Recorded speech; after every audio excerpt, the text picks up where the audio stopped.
Okay, so the condition of the dead, we know, and this question had to do specifically with, are they asleep?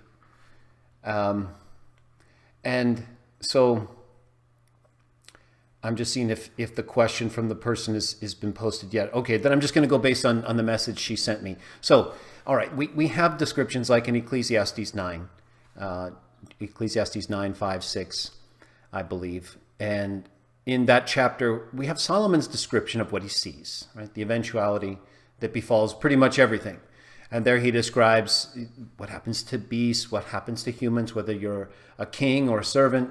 We all go down to Sheol, which is the Hebrew term for the grave, which in the New Testament, the term Hades is used, which we know has a historical, contextual association with Greek beliefs, Greek history and mythology. But a lot of that may relate to times before the flood and simply involve different names for the same people. And so in the same way, Hades really is it ultimately. Now, there are associations with Greek thinking and Semitic thinking that are different at times. So I'm not saying they're equivalent in all ways or all uses by any means. I'm simply pointing out that the New Testament writers found in Hades an equivalent or a correspondence that fit with the understanding they had of Sheol. Or it had more than one meaning that was known at that time, and that's why they used it. So, but they did that with other terms as well, right? We even have the term Tartarus used for the spirits, the evil spirits who have been imprisoned. And that's similar to what you see in Greek. I'll say mythology, but again, a lot of this could relate to actual historical things that just have taken on different names and associations through these different cultures. But back to the dead. So we have these kinds of references. I'm setting it up. So you have Sheol, Hades, and you have other terms like Tartarus. That's for different beings, as far as we can see.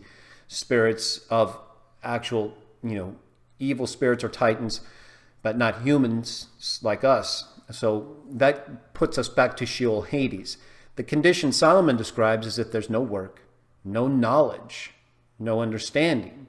So, you really couldn't function in the kind of way that you would need to in our way as a living being. But, would you be maybe in some kind of prison, like a purgatory, or in the way that some interpret Luke 16 as sort of this place of punishment that you're awaiting the ultimate judgment? And there's different views on it, of course. But in any case, that kind of account, and I've written about it, we see is for what it is. Just like a single drop of water wouldn't cure the fires of the pit, then it's more descriptive or representative of a state that people are in. And in that case, they were talking about the rich man and Lazarus. But now that brings up Lazarus, right? Okay, so in the illustration that Jesus gave, Lazarus was not in a bad place because during his life, he suffered tremendously. And so, whereas the rich man, had all of these things and to an excess in ways that he was viewed as suffering for his excesses in life. But Lazarus, when Lazarus actually died, what was Jesus' condition? How did he respond? Well, emotionally, he was sad. He started to cry. So, on the one hand, you have an illustration that shows that he was in a peaceful place, the bosom of Abraham. But in the actual living situation, Jesus cried. He was so sad that Lazarus was gone. I'm not so sure he was thinking of him in the bosom of Abraham in the way that many do, that is alive and enjoying fellowship with Abraham. I think it was more of a condition of peace, being with Jah, like when Jesus said to him when he died, "Father, to your hands I entrust my spirit," because Jesus knew he wasn't alive in that sense, the living sense that he would have been if he had still been there when he arrived.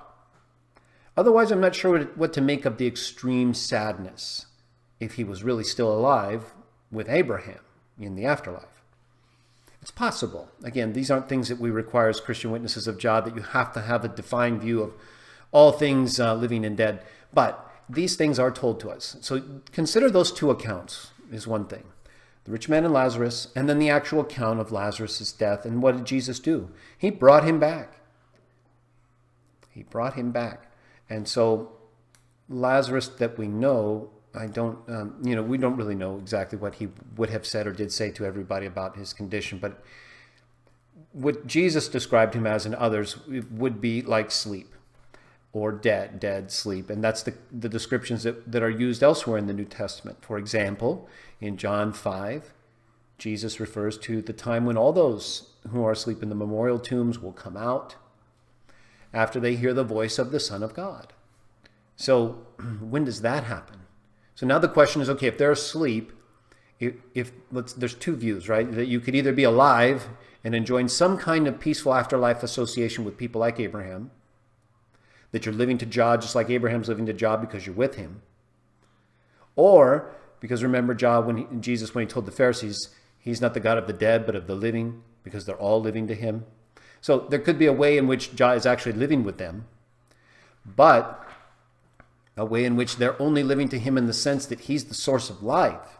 So to him, it's simple to give them life again, but why do that during the time in which everyone has to die again? Jesus did it for Lazarus because of that specific time, but he didn't do it for everybody, because we're going through a time of judgment, life and death, and then people like Enoch, though, were taken by Jah. And so to what extent Jah and these people are living, remember, Jesus didn't say they're living to everybody.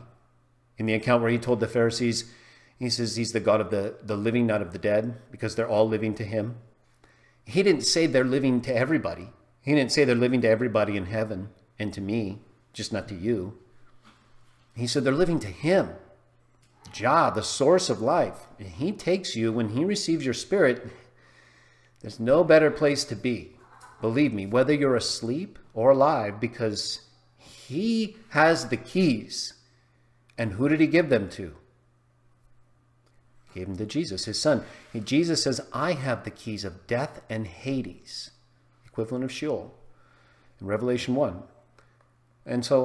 Or 2, I believe 1. So he has been given the keys. And he is going to bring to an end the last enemy, death, by bringing to an end the condition that we have brought ourselves in. Jah didn't put us in a condition where we had to die, but he put us in a condition where we got to choose, and there would be a consequence that if we made certain choices, we would have to die in order to preserve the earth ultimately. So, as far as the actual condition, those are the descriptions, that they are described as asleep, but in some sense also alive to Jah. But it doesn't say alive to everybody. Whether that means they're alive or not, again, this is where we get into the spiritual speculation of existence that is beyond our experience and ability to understand fully, like we would in the context of earthly life and living with somebody. There's only one way you could really do that, and that is be alive with that person. But in the spirit realm, where Jah's the source of life, has your code, knows who you are, in that sense, you could be living to him, because when the time comes, you will be alive again. And Jesus knows that. And so to him, it's not even a question. That's why he gave his life. As hard as it was, because of the pain and then the disrespect, he knew, there's no question, Jah's going to, I know the Father. The Father will do these things, and he was there when all these things were made and has been involved in ways that are beyond our understanding. So, in our case, we were not alive before. Probably the condition we enter into if we die is similar to that, unless we do have a kind of life with Jah until the new heavens and earth are brought into existence. But also remember, in Paul's letter to the Thessalonians, he talks about how when the Lord returns, he refers to the return of Jesus during the time when he arrives. And he says that's when the dead will rise, that he will come with the trumpet of God and with the archangel's voice, an archangel's voice. And whose voice did Jesus say in John 5 would raise the dead? His voice. So Paul says Jesus comes with God's trumpet and the voice of an archangel, and the dead and those who are dead in union with Christ rise first. then those who are living are brought together with them. So, and then of course there are those who pass through the Great Tribulation. And to what extent there's any kind of involvement or separation, there's certain things we just are going to have to live through or be brought back to life from, into, to understand fully, because they're not here yet. And none of us really understand even death, even though we see it all the time. We really don't know what happens after that. We know it's not life because the opposite of life is death. So a lot of people, when they say someone's dead, they still think of them as alive. And in one sense, again, if there's a spiritual realm in which you can exist with Jah or be in a waiting place for ultimate judgment, it's beyond our ability to see into and understand. But the things we're told that is like sleep, and that there's a time when that sleep will end, and that those will be brought back to life. It says everybody will be brought back to life, actually, in Revelation chapter 20, to be judged finally. But again, I don't want to read into any of that more than is there. It's pretty clear, although it's very imposing, because it's the vision that it provides is so, it involves physical and metaphysical things that haven't happened yet. And so I would encourage you to just try to focus on your life. Don't think of death. If it happens, it happens. But if you concentrate on life and helping people live, then if your day comes and your life ends, you may not even know it. You'll just pass through. And if you have to give your life consciously, give it to Jah. Give it for the right reasons, because that is the most likely way you're going to receive life again, according to everything we know about the one who made life in the first place.